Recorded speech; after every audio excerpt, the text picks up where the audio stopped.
গোপালগঞ্জের ঘটনায় বাংলাদেশ সেনাবাহিনী প্রশংসায় ভাসছে। দর্শক, সবাই বলছেন যে সেনাবাহিনী কি কাজে লাগছে, সেনাবাহিনীকে মানুষ স্যালুট দিচ্ছে। তো বাংলাদেশের রাজনীতিতে যেখানে ওয়াকারকে নিয়ে নানান সমালোচনা, সেখানে সেনাবাহিনীর উপর জনগণের এই আস্থা এবং এই প্রশংসা, এটা রাজনীতিতে তাৎপর্যপূর্ণ। এটা কিসের বার্তা দেয়? দর্শক, প্রথমে একটু আপনাদেরকে বুঝিয়ে নিই যে সেনাবাহিনীর কেন প্রশংসা করছে। প্রথম কথা হচ্ছে যে আমাদের বিপ্লবের মহানায়কেরা হাসনাত সার্জিসরা সেনাবাহিনীর ট্যাঙ্কের মধ্যে ঢুকে নিরাপদ আশ্রয়ে এসেছেন।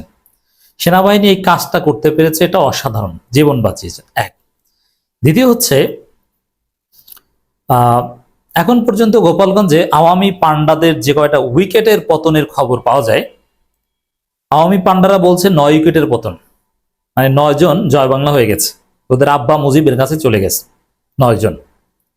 তো যতটুকু হয়েছে বলা হয়ে থাকে এগুলো সব সেনাবাহিনীর অবদান, যে সেনাবাহিনীর পারানি বা গুলি বা যাই হোক এগুলোর ফলে হয়েছে, বা পিটানি। আবার ছাত্রলীগকে ধরে পিটিয়ে পারিয়ে জনগণের মন জয় করেছে সেনাবাহিনী। জনগণ তো সেনাবাহিনীর প্রশংসা করবেই। আবার আপনারা জানেন কারফিউ জারি করা হয়েছে, আর কারফিউ বাস্তবায়ন বেসিক্যালি সেনাবাহিনীর দায়িত্ব। পুলিশ একদম ব্যর্থ, বরং পুলিশ একটা কঠিন বেকায়দায় পড়ল। কেন্দ্রীয় পুলিশ কি বার্তা দেয় কিংবা কি ব্যাখ্যা দেয় আমি জানি না, তবে জুলাই বিপ্লবের পর পুলিশের সামনে যে সুযোগ ছিল যে জনগণের পুলিশ হয়ে ওঠার, কিন্তু না, এই গোপালগঞ্জের ঘটনায় একদম ব্যর্থতার পরিচয় দিয়েছে। যেখানে হাসনাত আব্দুল্লাহ অস্ত্রধারী সন্ত্রাসীদের দিকে বজ্রকণ্ঠে হুঙ্কার দিয়ে এগিয়ে যাচ্ছিলেন, সেখানে পুলিশ সদস্যরা 2-4 জন ছাত্রলীগ দেখে পালিয়েছে। এবং এই যে ঘটনা ঘটবে এটা পুলিশ জানতো। বিভিন্ন জায়গা থেকে, ঢাকার বিভিন্ন জায়গা থেকে আওয়ামী সন্ত্রাসীরা গোপালগঞ্জে হামলা করতে গিয়েছে, কিছুদিন যাবত প্রস্তুতি নিয়েছে, পুলিশ সব জানতো, অথচ পুলিশের বিষয়ে উদাসীন ছিল। অতএব পুলিশ একটা কঠিন ধরা খেল। এর বিপরীতে সেনাবাহিনীর যে অ্যাকশন, হ্যাঁ, সেনাবাহিনীর সমালোচনা করেছে নাসিরুদ্দিন পাটোয়ারিরা, এবং সেনাবাহিনীর সমালোচনা আমরা করবো। সেনাবাহিনী তো ফেরেস্তা না, 1000বার সমালোচনা করবো। কিন্তু তারপরও আওয়ামী লীগের যদি 9 উইকেটের পতন ঘটে থাকে, বা মিনিমাম 4-5 উইকেটের পতন তো ঘটবে, এবং কারফিউ বাস্তবায়ন এবং আরো হামলাকারীদের গ্রেপ্তার করা, অবশ্যই মামলা হবে, যৌথ বাহিনীর অভিযান চলবে, চিরুনি অভিযান চলবে, ইন্টারনেট নাকি বন্ধ করে দেওয়া হয়েছে, এরকম খবরও আওয়ামী বিভিন্ন পেজ থেকে সরানো হচ্ছে। গোপালগঞ্জ গণহত্যা দিবস হিসাবে ঘোষণা দিয়েছে আওয়ামী লীগ। তো যে কারণে আওয়ামী লীগ তছনছ হয়ে গেছে, সেই কারণ হচ্ছে সেনাবাহিনী। এখন সেনাবাহিনী আওয়ামী লীগকে যে পিটিয়েছে, এবার সেনাবাহিনীর প্রশংসা করছে জনগণ। কিন্তু এইখানে মজার ঘটনা আছে। দেখেন, আওয়ামী লীগ এক এক সময় এক একটা গুজব নিয়ে আসতো না মাঝখানে, কিন্তু তাদের সর্বশেষ ভরসা ছিল ওয়াকার। এই যে সিদ্দিকী নাজমুল্লাহ বা আওয়ামী লীগের লোকজন বলতো যে ওয়াকারের দিকে তাকিয়ে জাতি, অথবা ওয়াকারও তো রিফাইন্ড আওয়ামী লীগ রিপ্যাট্রিয়েশনের প্রজেক্ট নিয়েছিল, মনে আছে? যে না, ওয়াকারই হয়তো বা তাদের রক্ষা করবে। সেনাবাহিনী ধন্যবাদ, সেনাবাহিনীকে প্রশংসা করে আওয়ামী লীগের পালাতক লোকজন বিভিন্ন ফেসবুক পোস্ট দিত। আমি আসছি সেদিকে, যে বিএনপির আশা বর্ষা শেষ। এটা কেন বললাম? আওয়ামী লীগ বিএনপির একসাথে আশা বর্ষা শেষ। তো দর্শক, এখানে মজার যে বিষয়টা, যে সেনাবাহিনীকে অনেক রেসপেক্ট করা শুরু করেছিল, যদিও প্রথমে গালাগালি করতো যে সেনাবাহিনী বেইমানি করেছে বলে হাসিনা পতন হয়েছে, কিন্তু আবার ওয়াকারকে যেহেতু বিপ্লবীরা সমর্থন করেছিল, সমালোচনা করেছিল, এরপরে আওয়ামী লীগ আবার সেনাবাহিনীর প্রশংসা শুরু করেছে। না, সেনাবাহিনী আছে, সেনাবাহিনী আছে, সেনাবাহিনী নিউট্রাল, ও মুক্ত, এবং কত কথা। কিন্তু আজকে যে পিটানি খেয়েছে সেনাবাহিনীর, স্পষ্ট হয়ে গেছে যে আওয়ামী লীগ যেটা নাম দিয়েছে গোপালগঞ্জ গণহত্যা দিবস, এই সেনাবাহিনী আর ভুলেও আওয়ামী লীগের পক্ষ জীবনে নিবে না, বা যদি কোনোভাবে আওয়ামী লীগ আসতে পারে, এই সেনাবাহিনীকে ধরে ধরে গুম করবে। যেরকম সর্বশেষ হাসিনা ক্ষমতায় থাকতে জামাত শিবির ধরে ধরে গুম করত, ভারত বিরোধীদের ধরে ধরে হত্যা করত, ওই রকম এবার সেনাবাহিনী সদস্যদেরকে ধরে ধরে হত্যা করবে। এই কারণে সেনাবাহিনী জীবনে আর আওয়ামী লীগকে আসতে দিবে না।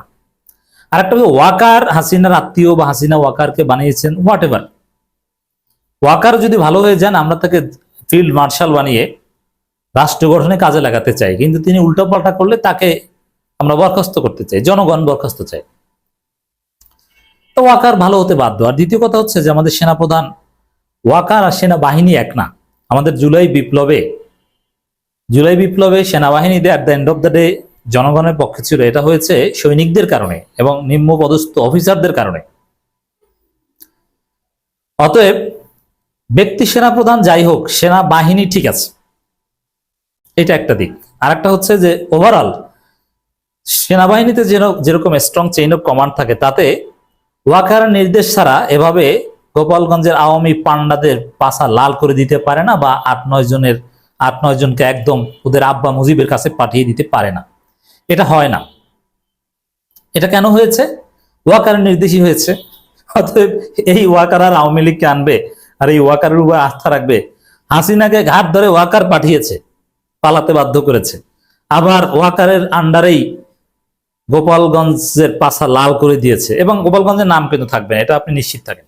কিছুদিন পরে দেখবেন যে স্থানীয় সরকার মন্ত্রণালয় গোপালগঞ্জের নাম পরিবর্তনের প্রস্তাব করবে। কি নাম হতে পারে আপনারা এটা নিয়ে গবেষণা শুরু করতে পারেন দর্শক। তো এই জায়গাটায় ওয়াকারকে নিয়ে বা সেনাপ্রধানকে নিয়ে আমাদের যতই বিরোধ বা আপত্তি সমালোচনা থাক না কেন, গোপালগঞ্জের ঘটনায় সেনাবাহিনী যেটা করলো, ওয়াকার বাহিনী যেটা করলো, এটা সত্যি প্রশংসার যোগ্য। এবং এই জায়গায় আওয়ামী লীগ আর কোনোদিন সেনাবাহিনীর উপর আস্থা রাখবে না। সেনাবাহিনী আওয়ামী লীগকে আর কোনো অ্যাডভান্টেজ দিবে না, কারণ একে অপরের এমন ঘটনা ঘটিয়েছে, মিল হওয়ার আর কোনো জায়গা নাই, রাস্তা নাই। বিএনপির ক্ষেত্রে সেম। এখানে বিএনপিকে কেন টেনে আনলাম দেখেন, সেনাবাহিনী সংক্রান্ত বিএনপির রাজনীতির দুইটা ডাইমেনশন আছে। একটা ডাইমেনশন হচ্ছে তারেক রহমান সেনাবাহিনী কাউকে দেখতে পারে না, কথা বলেন না। কারণ কি? তারেক রহমানের মাজা ভেঙে দিয়েছিল, পা উপর করে বেঁধে আচ্ছা মতো পিটিয়েছে। এটা অমানবিক। একজন জীবন্ত মানুষকে এভাবে নির্যাতন করা বর্বরতা, এটা করেছে সেনাবাহিনী। এই কারণে তারেক রহমানের প্রচন্ড ক্ষোভ, যার ফলে সেনাবাহিনী এ বিষয়ে সচেতন। তারেক রহমানকে এই সেনাবাহিনী একদম পঙ্গু করে দিয়েছিল প্রায়। অতএব সেই তারেক রহমান যদি প্রধানমন্ত্রী হতে পারে, তাহলে সেনাবাহিনীর খবর আছে। হাসিনা ক্ষমতা এসে সেনাবাহিনীকে দলীয় করার জন্য পিলখানা ট্র্যাজেডি ঘটিয়েছিল, তারেক রহমান ক্ষমতা আসতে বলে এরকম কোন একটা ঘটাবে, তারপরে সেনাবাহিনী কবজা করবে। এছাড়া জনগণ সংস্কার চায় না, জনগণ সংস্কার চায়, জনগণ নির্বাচন চায় না। কিন্তু নির্বাচনের একটা 18 মাসের মধ্যে বা ডিসেম্বরে নির্বাচনের একটা ডেডলাইন ওয়াকার দিয়েছিলেন। এই পয়েন্টের উপর ভিত্তি করে ভারতও দ্রুত নির্বাচনে ওয়াকারও চায়, বিএনপিও চায়।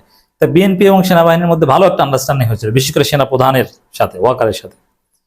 কিন্তু এখন যা করছে সেনাবাহিনী বা যা ঘটেছে, এতে তো এই পরিস্থিতি তো নির্বাচন হতে পারে না।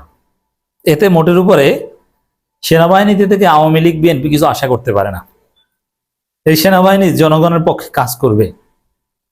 এই সেনাবাহিনীর সমালোচনা ওভারঅল যাই থাকুক, আজকে যেটা করেছে গোপালগঞ্জের ঘটনা, এতে আসনাদ সার্জিসটা তাদের প্রতি গ্রেটফুল থাকবে ডেফিনেটলি। এবং কারফিউ অবস্থায় যা করবে মজা বুঝবে। সুন্দর না? অনেক মজার।